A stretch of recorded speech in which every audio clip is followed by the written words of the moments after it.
Hi friends, तर आज आपण बघणार आहोत दुधी भोपळ्याची भाजी। तर माझ्या चॅनलवर तुम्हाला रेसिपीचे नवीन नवीन व्हिडिओ बघायला मिळतील।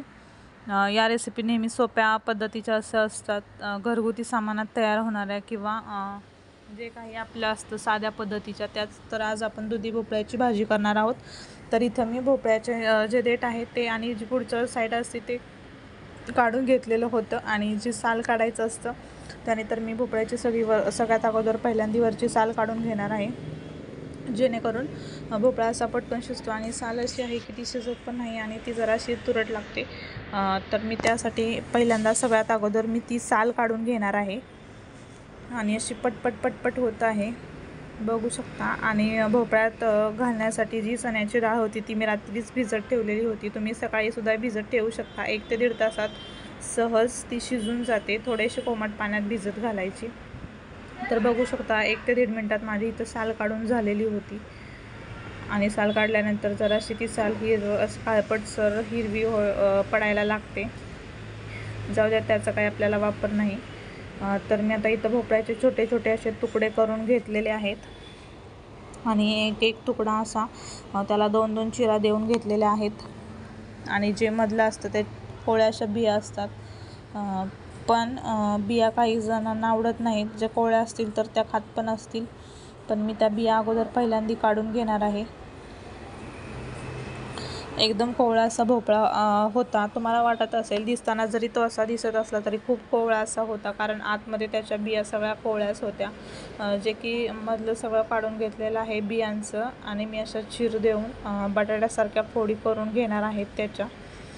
तर खूप सोपी अशी रेसिपी आहे। आणि दुधी भोपळा जो आहे, गावाला तर भोपळाच बोलतात, पण सिटीमध्ये त्याला दुधी भोपळा असा बोलतात।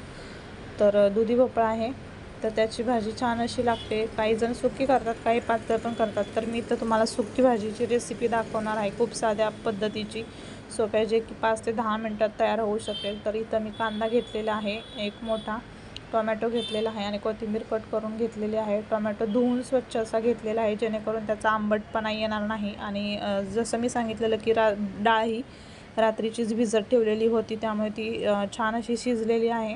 तर मी त्या कुकरमध्ये भाजी करणार आहे। कुकरमध्ये भाजी केलेल्याचे खूप सारे फायदे असतात, त्यातले मी थोडेसे फायदे सांगते, जे की भाजी पटकन होते।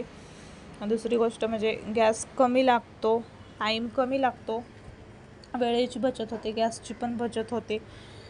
आणि ज्या आहेत भाज्या त्या पटकन होतात, किंवा घाई गडबडीच्या टायमिंगला म्हणा, किंवा टाईम कमी आहे आणि भाजी करायची आहे, तर त्या पण टायमिंगला त्या पटकन होणाऱ्या अशा भाज्या आहेत। तर मी त्यासाठी कुकरमध्येच करत आहे। तर कुकरमध्ये मी तेल घातलेलं होतं, कुकर अगोदर स्वच्छ धुवून असा घेतलेला होता आणि त्यातमध्ये तेल टाकून जो कांदा बारीक चिरलेला होता आणि टोमॅटो स्वच्छ असा धुवून घेतलेला होता तो मी त्यात टाकून घेतलेला आहे। आणि मी मीठ टाकलेलं आहे कांदा, जेणेकरून कांदा पटकन मऊ पडेल, शिजेल।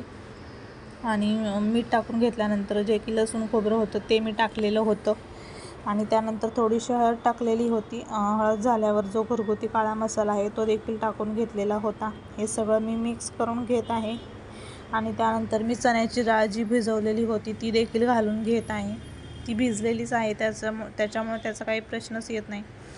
तर इथं मी भोपळा पण सगळा कट करून घेतलेला होता आणि तो स्वच्छ असा 2 ते 3 पाण्याने धुवून देखील घेतलेला होता, बघू शकता। त्याच्या छोट्या छोट्या फोडी केलेल्या आहेत। तर मी हा भोपळा पण यात टाकणार आहे। तुम्हाला हवी असेल तर तुम्ही मुगाची पण डाळ वापरू शकता, पण मुगाची डाळ वापरली तर जास्तच त्याचा गाळ होतो, त्यासाठी चण्याचीच डाळ छान लागते आणि चवीला पण चण्याचीच डाळ ही छान लागते भोपळ्यात।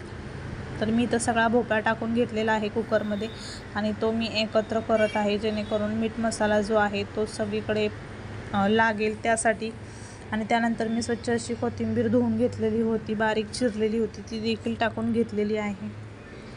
कोथिंबीरीशिवाय कोणत्याही भाजीला चव नसते आणि या सीझनमध्ये कोथिंबीर भरपूर अशी काही असते, त्या मानाने उन्हाळ्यात कमी असते। तर हिवाळ्यात थंडीत भाज्या पण जास्त असतात आणि कोथिंबीर पण खूप छान अशी असते। तर मी तर थोडंसं पाणी टाकलेलं आहे, भोपळ्याला जास्त पाणी शिजायला लागत नाही, एका शिट्टीत तो भोपळा शिजतो।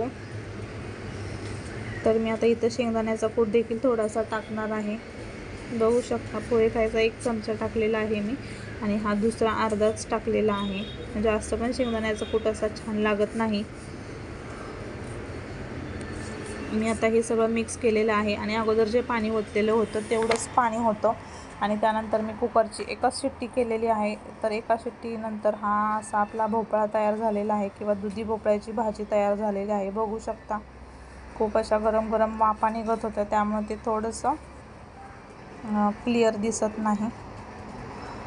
तर खूप छान अशी भोपळ्याची भाजी झालेली होती। तुम्ही पण नक्की ट्राय करून बघा। आवडली तर लाईक कमेंट शेअर जरूर करा। चॅनलवर नवीन असेल तर चॅनलला सबस्क्राईब करायला विसरू नका आणि ज्यांना आवडत नाही ते पण आवडीनं खातील, एवढी ही छान भाजी अशी होते। तर तुम्ही नक्की ट्राय करून बघा। व्हिडिओ कसा वाटला कमेंट करून नक्की सांगा। तर भेटूयात पुढच्या व्हिडिओत, तोपर्यंत बाय।